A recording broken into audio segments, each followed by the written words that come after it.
Spain کا بادشاہ Roderick بہت ظالم اور خود غرض عیسائی حکمران تھا۔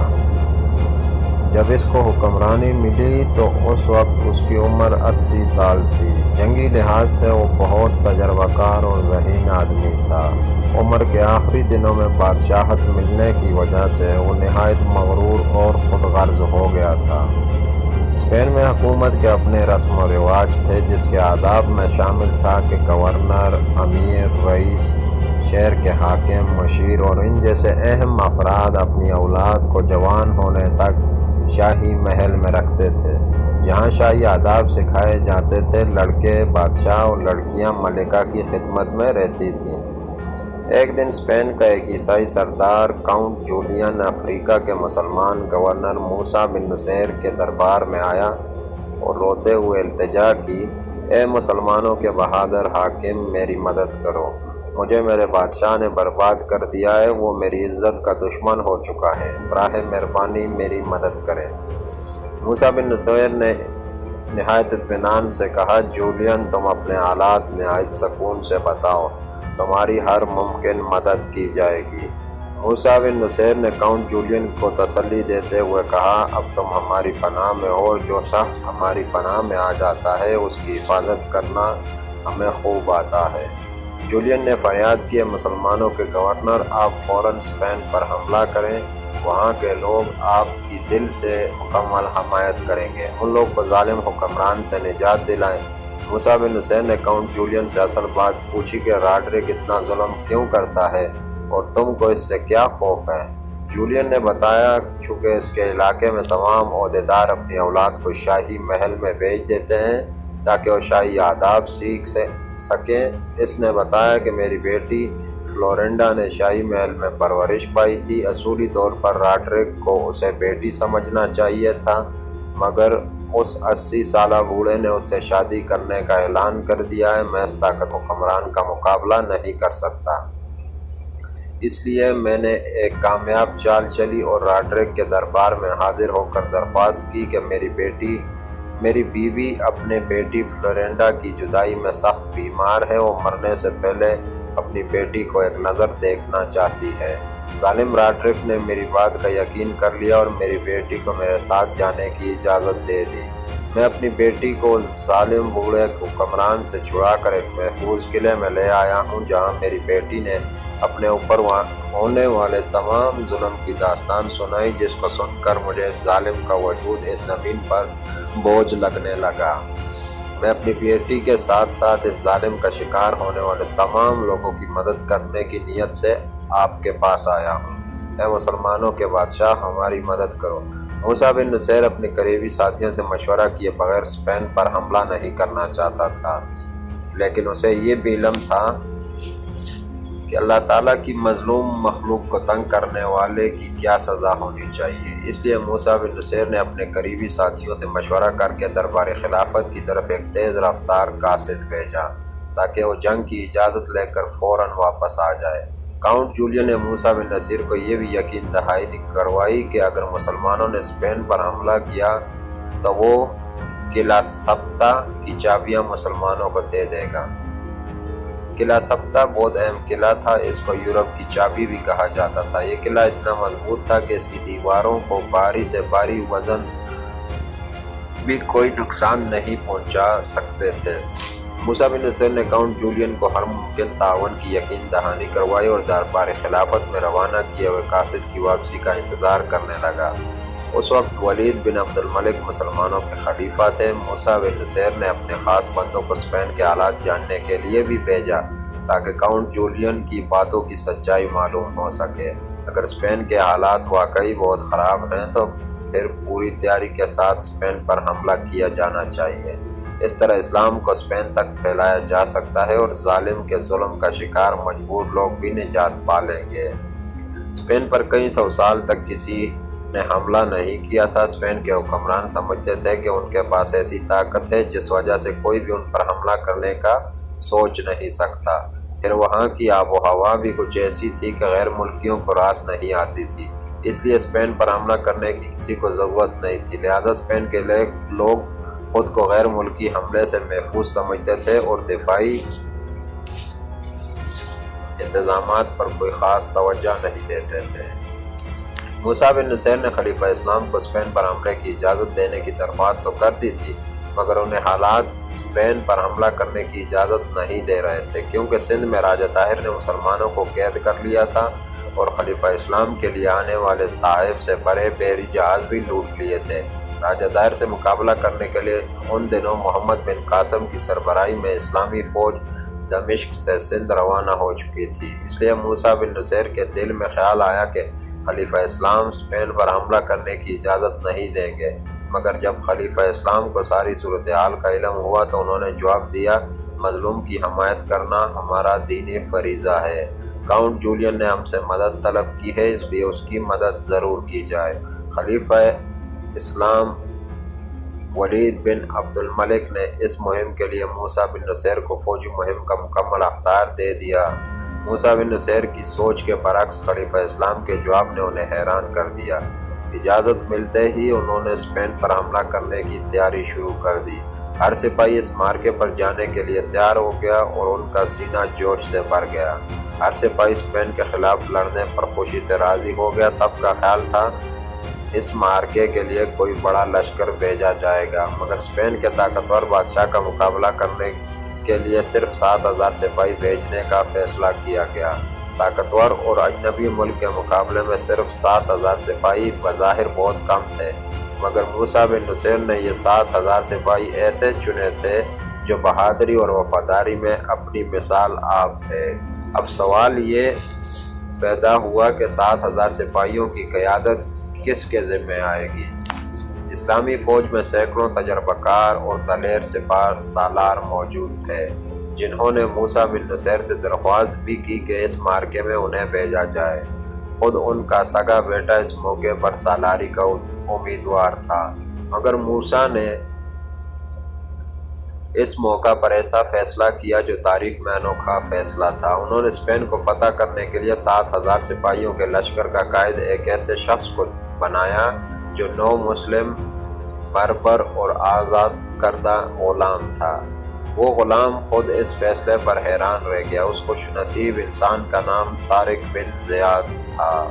سب لوگ اس فیصلے پر حیران تھے کیونکہ موسیٰ نے اپنے سگے بیٹے پر اس نو مسلم آزاد کردہ غلام کو ترجیح دی تھی۔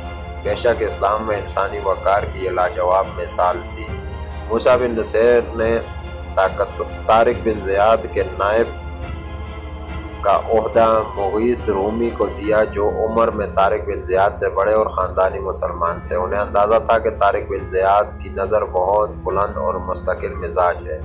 طارق بن زیاد نے سپہ سالاری ملنے پر اللہ تعالیٰ کی بارگاہ میں دعا کی، اے مالک دو جہاں، مجھے ہمت اور توفیق عطا فرما۔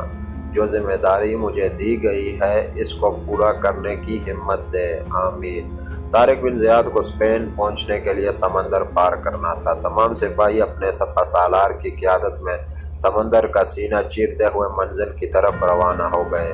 اسپین کے ساحل پر جہاں لشکر نے پڑاؤ کیا، اس پہاڑی کا نام جبل الطارق پڑ گیا، جس کو انگریزی میں جبل الٹر کہتے ہیں۔ اسپین کی طرف سفر کرنے سے پہلے طارق بن زیاد کو ایک مبارک خواب دکھائی، جس میں نبی کریم صلی اللہ علیہ وسلم نے اسپین کو فتح کرنے کی بشارت دی تھی۔ یہ 5 رجب 92 ہجری کا دن تھا جب اسلامی فوج اسپین کے ساحل پر اتری۔ اس وقت بحری جہاز نہیں ہوتے تھے، صرف بحری کشتیاں ہوا کرتی تھی۔ جب اسلامی لشکر اسپین کے ساحل پر اترا تو طارق بن زیاد نے ایمان افروز خطاب کیا اور کہا، ابھی وقت ہے، میں تم لوگوں کو اچھی طرح غور و فکر کرنے کا موقع دیتا ہوں۔ میں تم سب کو بتا دوں کہ یہ معمولی مہم نہیں ہے۔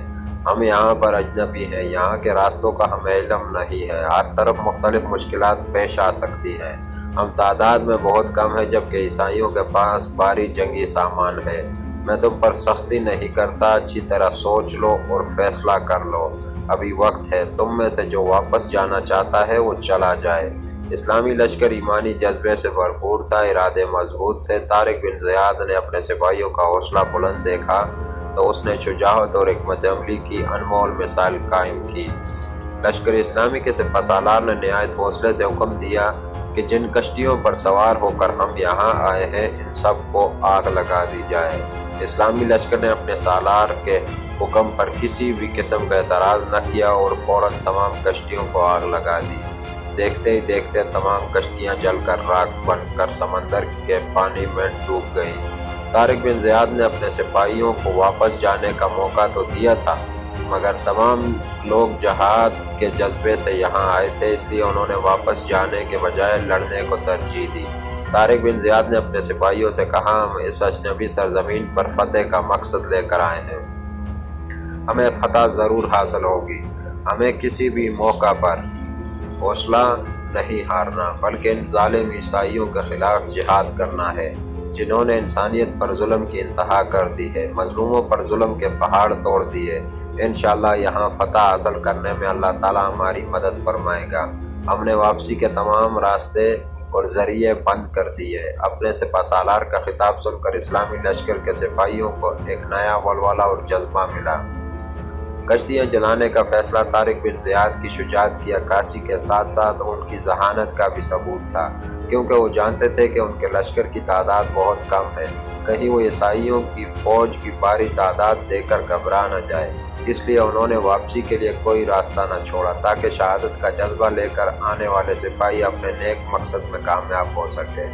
پھر طارق بن زیاد کو وہ خواب بھی یاد تھا جس میں رسول اللہ صلی اللہ علیہ وسلم نے انہیں یقین دلایا تھا کہ اسپین کی فتح ضرور ہوگی، اس لیے ان کے دل میں کسی قسم کا کوئی خوف نہ تھا، وہ پر امید تھے۔ پھر اسلامی لشکر کا ہر سپاہی یہ جان چکا تھا کہ ہم نے اسپین کو ہر حال میں فتح کرنا ہے، اب ہمارا ایک ہی مقصد ہے، فتح یا شہادت۔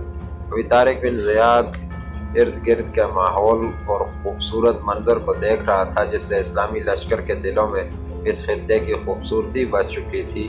اسلامی لشکر پہاڑوں کے دامن میں اترنے لگا تو ایک آدمی زرد رنگ کا ریشمی لباس پہنے ان کے سامنے آ گیا۔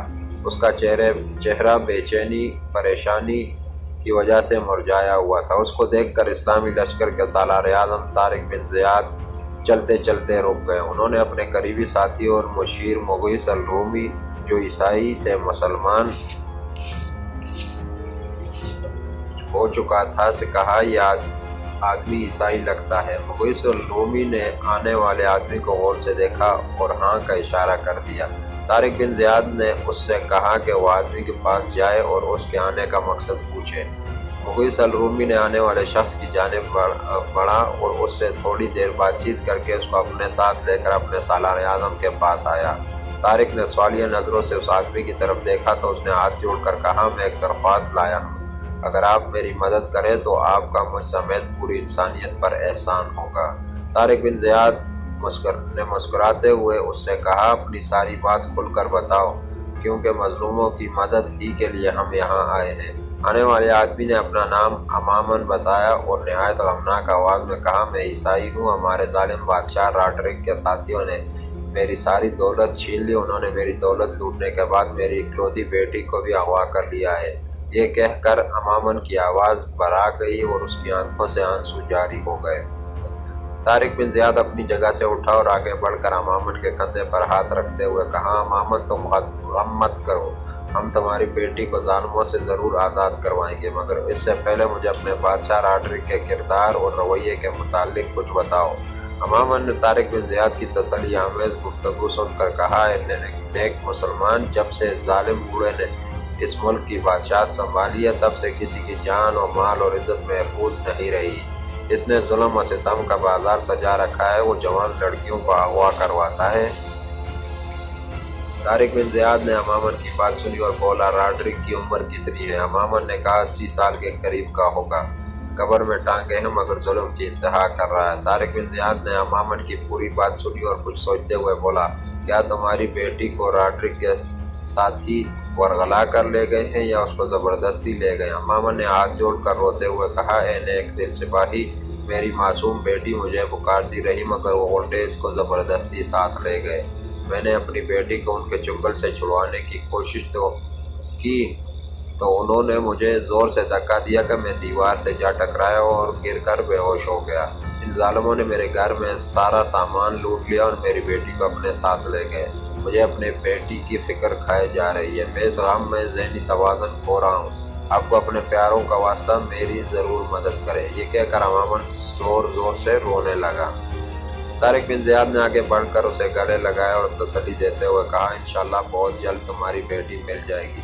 امامن نے یہ الفاظ سنے تو چہرے پر مسکراہٹ لاتے ہوئے بولا حضور میں اس دن جب بے ہوش ہو گیا تو مجھے خواب میں ایک بزرگ نظر آئے جن کی سفید داڑھی تھی۔ انہوں نے میرے سر پر ہاتھ پھیرا اور کہا تم غم نہ کرو، تمہاری معصوم بیٹی کو آزاد کروانے والے اب تمہارے ملک میں آ چکے ہیں، تم صبر کرو، وہ بہت جلد تمہاری مدد کریں گے۔ میں نے خوشی سے ان بزرگ کے پاؤں پکڑ لی اور درخواست کی کہ مجھے میرے محسن انسان کا حلیہ بتا دیں تاکہ میں پہچان لوں۔ انہوں نے کہا کہ ان نیک انسانوں کے سر پر پگڑیاں یعنی امامہ اور چہرے پر داڑھی ہوگی، انہوں نے لمبا لباس پہنا ہوگا، انہیں مسلمان کہتے ہیں۔ پھر انہوں نے میری فرمائش پر اس مقام کا پتہ بھی سمجھایا جہاں پر آپ لوگ اس وقت کھڑے ہیں۔ ان بزرگ نے جو حلیہ مجھے بتایا وہ ہو بہو آپ سب کا ہے۔ یہ کہہ کر امامن ہاتھ جوڑ کر طارق بن زیاد کے قدموں میں گر گیا اور کہا اے مسلمان سپاہی میری مدد کرنے ورنہ وہ ظالم میری آنکھوں کی ٹھنڈک میری بیٹی کو پتہ نہیں کہاں لے جائیں گے۔